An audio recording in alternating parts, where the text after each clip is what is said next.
영상 하단 더보기란 클릭하시면 간편하게 참여하실 수 있는 링크도 남겨놓을 거니까 이 링크 클릭하셔서 무료 정보방 입장하시기 바라겠습니다. 네, 안녕하세요. 주도현입니다. 오늘 3월 12일 화요일이고요. 오늘도 리플 같이 한번 살펴보도록 하겠습니다. 자, 어제 워너마켓에선 17% 가까운 상승력, 달러로는 해외 거래소에서는 하루에 20% 넘는 급등이 나왔습니다. 그리고 이런 급등의 이유로는 지금 이 바이낸스발 대규모 물량 유출 때문이라고 나와 있죠. 전일 바이낸스에서 약 7,500만 개의 XRP가 유출됐고 단순히 유출 때문에 급등을 한 게 아니라 유출되고 나서 대규모 매수세가 발생하면서 이런 상승력이 나왔습니다. 해외에서는 이 세력들에 의한 의도적인 상승이다 얘기가 나오고 있지만 이 부분은 정황상의 추측일 뿐 아직까지 밝혀진 바는 없다 이렇게 이해하시면 되겠습니다.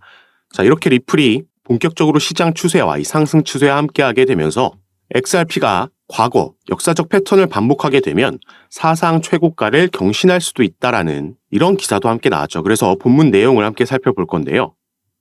자, 이 부분입니다. 알렘 자데라는 이 분석가가 내놓은 견해를 보시면 2014년부터 17년 강세 프랙탈 이 차트의 유사성이 반복된다면 향후 몇 달 동안 XRP의 가격이 전고점인 3.55달러를 넘어서면서 사상 최고치를 경신할 것이라고 내다봤습니다. 자, 이 부분은 올해 4월부터 예정되어 있는 비트코인의 반감기와 함께 시너지를 내게 된다면 충분히 가능한 시나리오다 생각해 볼 수 있겠죠. 이전에 신고가를 기록했을 때도 바로 비트코인 반감기라는 상승 재료가 큰 역할을 했었습니다. 그리고 이번 상승으로 인해서 102만 달러 그리고 하루 동안은 995만 달러가 선물 시장에서 청산되는 현상이 함께 발생했는데 자, 이건 비트코인 때도 마찬가지로 이 미결제 약정, 미청산 약정이 시세의 변동성으로 인해서 청산되고 나면 이 이후에 더 긍정적인 흐름이 이어진다라는 것도 우리가 생각해 볼 수 있겠습니다. 다만 리플은 아직까지 개별적인 이슈가 남아있죠. XRP가 1달러에 도달할 가능성은 당연히 존재하지만 예측할 수 없는 법적 소송과 시장 역학관계로 인해 불확실성이 남아있다 나와 있습니다. 작년 7월과 10월 리플이 유의미한 상승력을 두 번 보여줬을 때 모두 이 SEC와의 소송 이슈로 이 개별적인 이슈로 상승력을 보여줬었죠.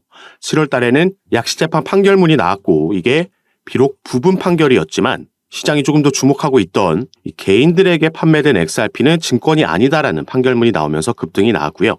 10월 달에는 여기에 대해서 SEC가 중간항소 요청을 했지만 법원에서 기각당하는 사건이 있으면서 또 한 번 상승력을 보여줬던 겁니다.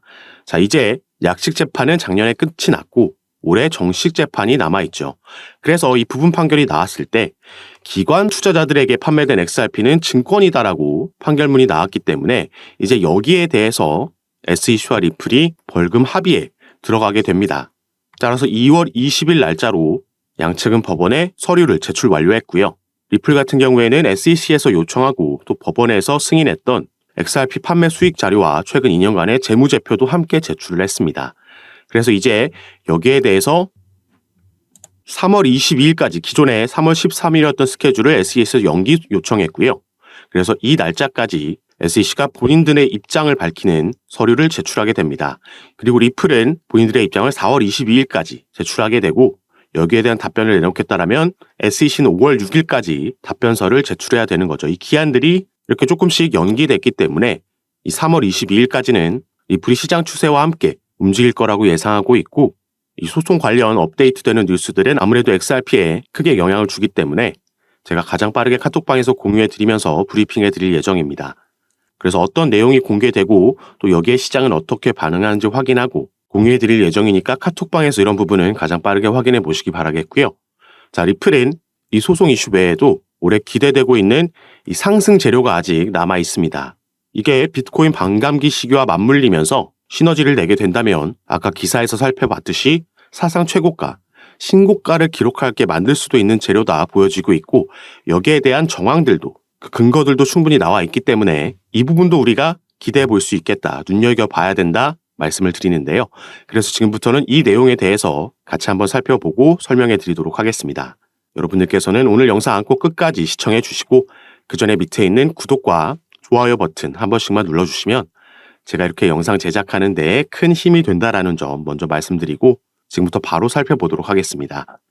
자, 리플은 저번 달 초에 미국 내에서 다시 송금 사업을 재개하겠다라는 발표를 했고요. 그 후 일주일 만에 스탠다드 커스티디언 트러스트라는 미국 내에서 정부의 인가를 받은 암호화폐 수탁 업체를 인수했다라는 발표를 했습니다. 자, 리플은 2020년도 12월 달에 SEC에서 미국의 증권거래위원회에서 처음 리플의 소송을 제기하고 나서 미국 내 사업을 철수할 수밖에 없었고, 그래서 많은 거래소에서도 상장 폐지되는 악재가 잇따라 나왔습니다. 이 이후부터는 리플의 대부분의 수익은 미국 외에서 발생을 했었고, 그래서 비교적 최근까지도 리플이 본사를 유럽이나 두바이 쪽으로 옮길 수도 있다. 유럽의 영국이나 아일랜드에 이런 부분을 실제로 알아보고 있다라는 뉴스들도 나왔습니다. 그런데 2월 달 들어서면서 미국 내 사업을 재개하겠다라는 발표를 한 거고, 실제로 그런 움직임을 가져갔다라는 거죠. 자, 그러면은 리플이 왜 이 시점에서 어떤 걸 믿고 다시 미국으로 돌아와서 사업을 재개하려는 건지, 이 부분이 오늘 말씀드릴 중요 포인트가 되겠습니다. 자, 리플 관련해서 최근 이런 소식이 전해졌습니다. 코인리스를 비롯한 국내 매체에서는 크게 다뤄지지 않았기 때문에, 속보로도 전달되지 않았기 때문에 모르시는 분들이 많으신데, 자, 코인베이스라는 미국의 암호화폐 거래소에 리플이 이 선물 시장에 새롭게 상장이 됐습니다. 현물 같은 경우에는 작년에 약시 재판이 끝난 이후에 다시 재상장이 이미 됐었지만, 자, 선물 시장에는 처음으로 새롭게 상장이 된 거죠. 자, 여기서 리플과 코인베이스의 관계를 간략하게 말씀드리자면, 자, 미국에는 이 디지털 커런시 그룹이라는 DCG가 있죠. 가장 유명한 암호화폐 벤처 캐피탈이라고 보시면 되겠고, 여기에 설립자이자 CEO 베리 실버트는 제2의 워린 버핏이라고 평가받는 이 암호화폐 업계에서 꽤 중요한 인물입니다. 자, 이 DCG에서 바로 방금 살펴본 코인베이스를 자회사로 소유하고 있고요. 또 이 DCG는 리플의 지분을 보유하고 있는 기업입니다. 이렇게 미국 내 기업들끼리 연관이 되어 있다는 걸 먼저 말씀을 드리는 거고, 이 디지털 커런시 그룹은 코인베이스와 리플뿐만 아니라 그레이스케일도 소유하고 있고, 여러 다른 기업들의 지분을 보유하고 그 중심에 서 있는 기업이죠. 자, 그리고 코인베이스 외에도 최근 미국에서 새롭게 문을 연 거래소가 하나 있습니다. 바로 여기에 나와 있는 EDXM, EDX 마켓이라는 거래소인데요. 이 거래소는 피델리티를 비롯한 미국 뉴욕 월가의 대형 기업들이 함께 만든 거래소라고 보시면 되겠고, 이 거래소에서는 개인들이 아닌 기관들만 거래를 할 수 있게 되어 있습니다. 비교적 최근 작년 6월 달에 6월 22일부터 거래가 시작된 거래소인데, 이 대형 자산운용사들이 함께 만든 거래소다 보니까 출시 전부터 엄청난 주목을 받았었고요. 이 EDX 마켓이 출범할 당시에 상장이 되고 거래가 가능했던 코인들은 이렇게 단 4개의 코인만 있었습니다. 자, 비트코인, 이더리움, 라이트코인, 그리고 비트코인 캐시, 이렇게 4개의 코인만 거래가 가능했었는데, 자, 이 중 비트코인 캐시는 작년 11월 달에 상장 폐지가 됐죠. 그래서 당시에 떠돌던 루머가 바로 EDX 마켓에서 비트코인 캐시가 상장 폐지됨에 따라서 그 비어있는 자리에 리플이 추가될 수도 있다라는 루머가 돌고 있었습니다. 다만 이 부분은 실제로 진행되지는 않았고, 당시에 그렇기 때문에 시간이 지남에 따라 조금 이 루머가 수그러든 모습을 보이고 있는데, 자, 그런데 코인베이스에서 이 리플을 선물 시장에 신규 상장했다라고 조금 전에 말씀을 드렸죠. 이게 얼마 전인 2월 23일 날 이런 일이 있었던 거고요. 그래서 우리가 코인베이스의 홈페이지에 가서 이 선물 시장 쪽을 살펴보면, 자, 이 영구 선물 시장 쪽에는 상장되어 있는 코인들이 많지 않고요. 그래서 밑에서 이 소개되어 있는 코인들을 보면 단 4개의 코인밖에 없습니다. 자, 이 코인들은 비트코인, 이더리움, 라이트코인, 그리고 최근 추가된 바로 리플의 XRP죠. 자, 위에 3개의 코인, 방금 우리가 살펴본 코인들이죠.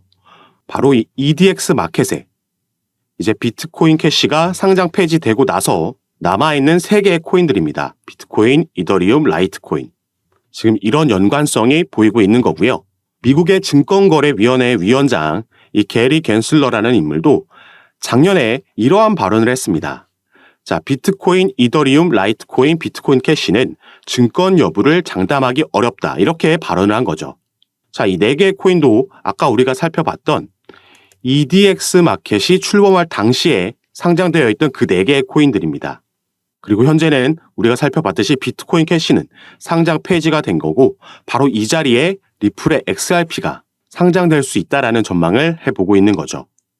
리플이 계획을 바꾸면서 미국 내에 다시 돌아오겠다, 미국 내 사업을 재개하겠다 발표했던 그 배경에는 여러 미국의 대형 기관들, 당장 EDX 마켓에도 피델리티를 비롯한 기관 투자자들이 대거 함께하고 있고 또 DCG, 여기에 코인베이스까지 전부 미국 내 대형 기업들이죠.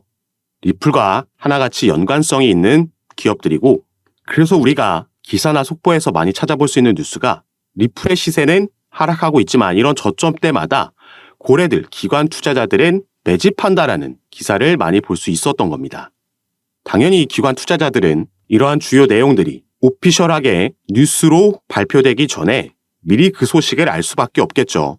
그래서 우리가 다른 코인들에서도 볼 수 있는 게 갑자기 급등하는 코인들이 있는데 왜 오르지 하고 몇 시간 뒤나 다음 날에 이 코인이 어느 거래소에 새롭게 신규 상장된다라는 속보가 그때서야 뜨는 거 많이 경험해 보셔서 아실 겁니다. 그리고 지금 SEC와 진행하고 있는 소송 같은 경우에도 리플에게 불리할 게 전혀 없는 상황입니다. 최근 이 소송 관련 이슈로는 이 SEC의 책임 변호사가 리플과 코인베이스의 소송을 담당하고 있던 암호화폐 소송부서 책임자 라단 스튜어트가 SEC를 떠났다는 소식이 전해졌고요. 그러면서 화이트앤케이스라는 최근 피델리티가 비트코인 ETF 서류를 제출할 때 여기에 자문을 제공한 로펌에 새롭게 이직을 하게 됐다는 소식이 전해졌습니다. 그리고 직접적으로 SEC와 리플이 벌이고 있는 소송 외에도 제가 이전 영상들에서 말씀드렸던 지금 SEC 내에서 진행되고 있는 이 조사 결과에 따라서 이 조사라는 건 2021년도에 인파워 오버사이트가 SEC를 상대로 소송을 제기했던 전직 SEC 관리들이 리플과 XRP에 대한 편견을 가지고 있다는 주장, 여기에 대한 조사가 진행되고 있는 거고요. OIG가 이 수사를 진행하고 있는 여기서 불법 행위를 발견하게 되면 SEC는 항소 계획을 종료할 수 있으며 당연히 이건 리플에게 호재로 작용을 할 겁니다. 이것뿐만 아니라 함께 진행되고 있는 SEC와 코인베이스의 소송에서 코인베이스는 현재 SEC가 미국 암호화폐 거래소를 규제할 법적 권한이 없다라고 주장하면서 기각 신청서 모션 투 디스미스를 제기를 한 상황입니다. 그리고 이 부분은 언제든지 법원 판결이 지금 나올 수 있는 상황인 거죠. 이 소송을 관장하고 있는 판사는 이미 양측의 구두 변론까지 다 들은 상황입니다. 이 두 가지 변수 모두 리플에게 긍정적으로 작용할 수 있는 부분이고 또 올해는 미 대선까지 있기 때문에 이 이후에는 SEC 위원장 게리 갠슬러는 상당히 높은 확률로 교체될 가능성이 있다라고 보여주고 있죠. 그리고 오늘 중점적으로 살펴본 이 EDXM 상장 이슈도 어마어마한 호재로 작용할 수 있습니다. 그래서 이 당시에 작년 6월 달에 EDX 마켓이 출범됐을 때 여기에 상장돼 있던 4개의 코인 당연히 엄청난 상승력 보여줬고요. 지금은 상장 폐지됐지만 이 4개의 코인 중 하나였던 비트코인 캐시는 단기간 안에 무려 이 당시에 200% 상승하는 모습을 보여줬습니다. 자, 리플이 만약에 여기에 상장되게 되면 당연히 비트코인 캐시보다 코인 시장에서는 시장의 주목을 많이 받고 상징적인 코인이기 때문에 지금은 우리가 상상도 할 수 없는 급등하는 모양새도 충분히 나올 수 있다 보여지는 부분이죠. 그래서 제가 당연히 새롭게 나오는 소송 소식들도 카톡방에서 빠르게 전달해 드릴 거고 이 부분은 이제 3월 13일이 되면 최근 제출한 서류들이 공개가 될 예정인데 이 부분 외에도 관련된 다른 움직임도 업데이트해 드리고 공유해 드리면서 함께 매집을 진행해 나갈 겁니다.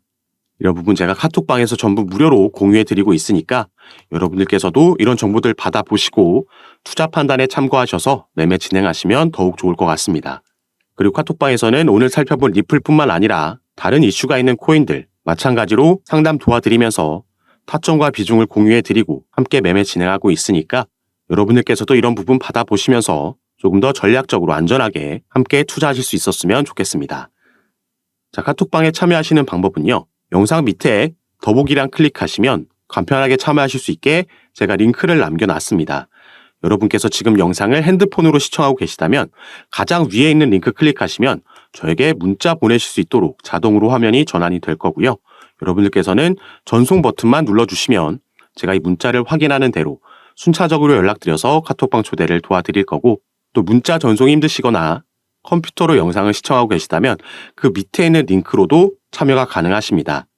여러분께서 편하신 방식으로 연락 주셔서 제가 드리는 정보들 타점과 비중 받아보시면서 투자 판단에 참고하시고 매매 진행하시면 더욱 좋을 것 같습니다. 자, 그럼 오늘 내용이 여러분들께 도움이 되셨으면 하는 바람으로 영상 마무리하도록 할 거고요. 저는 다시 카톡방에서 여러분들 대응 도와드리고 상담 도와드리면서 찾아뵙도록 하겠습니다. 감사합니다.